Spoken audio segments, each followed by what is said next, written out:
Good morning, church. I am pleased to share the news that Amy McGroarty is going to be the newest staff member of Christ Presbyterian Church.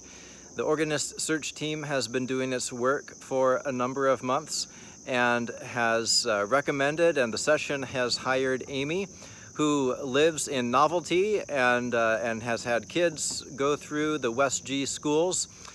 She has been the accompanist for Alphabet Theater for a number of their productions, and recently has been serving as the organist for St. Anselm Church for their 4:30 Saturday Mass. And I'm just so excited that Amy is joining the team. I can tell you that she brings wonderful gifts as a musician. She brings a real love for leading worship, and just understands that to be a call and a real expression of love, a real spiritual thing. And Amy, I think, is someone who reflects well our vision: loving God, sharing relationships, serving others from the heart of Christ. Amy is she's a wonderful person to know and to have as part of our community. So Amy's first Sunday will be on September 5th. And we plan to be outdoors then, and I hope that you will welcome Amy. I will introduce her in worship on September 5th, and we look forward to the gifts that she will bring. We are coming on the fall season, and fall for me is a time for just kind of reconnecting with what's important. We get back into some of our important routines in the fall. For kids, it's going to school.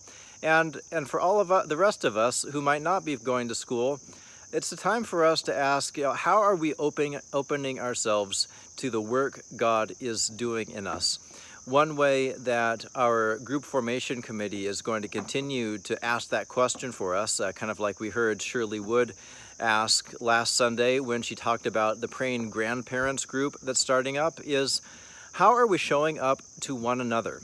The wonderful turnout for the church picnic just shows that we are so eager to be in relationship with one another.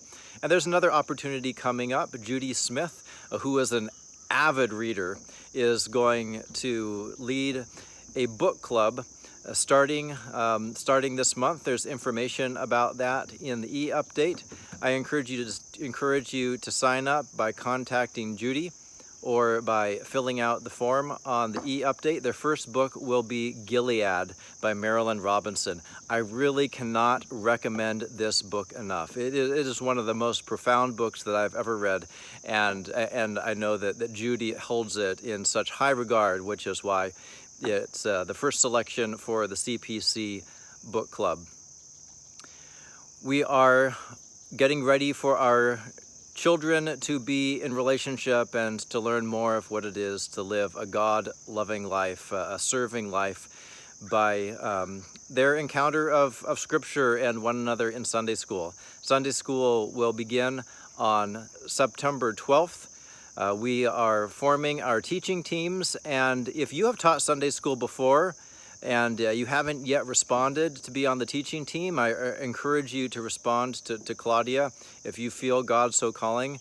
If you have never taught Sunday school before, but you're thinking, I would make that investment, I encourage you to reach out, finding the article below about teaching Sunday school, and express your interest and willingness to Claudia Brown. We are gathering this weekend for a celebration of the life of Marilyn Russell, one of the charter members of CPC, and the resurrection of Jesus and the life that we enjoy through his victory. That service will be 11 a.m. on Saturday, followed by a reception. And starting with that service, the session has decided that given the changing COVID conditions, we are upping our mask protocol to really strongly recommend. This is not an outright mandate, but really, especially in the interest of our children who cannot yet be vaccinated, we are strongly recommending and urging that all people wear masks indoors, especially for our larger gatherings. And I'm going to start doing that again.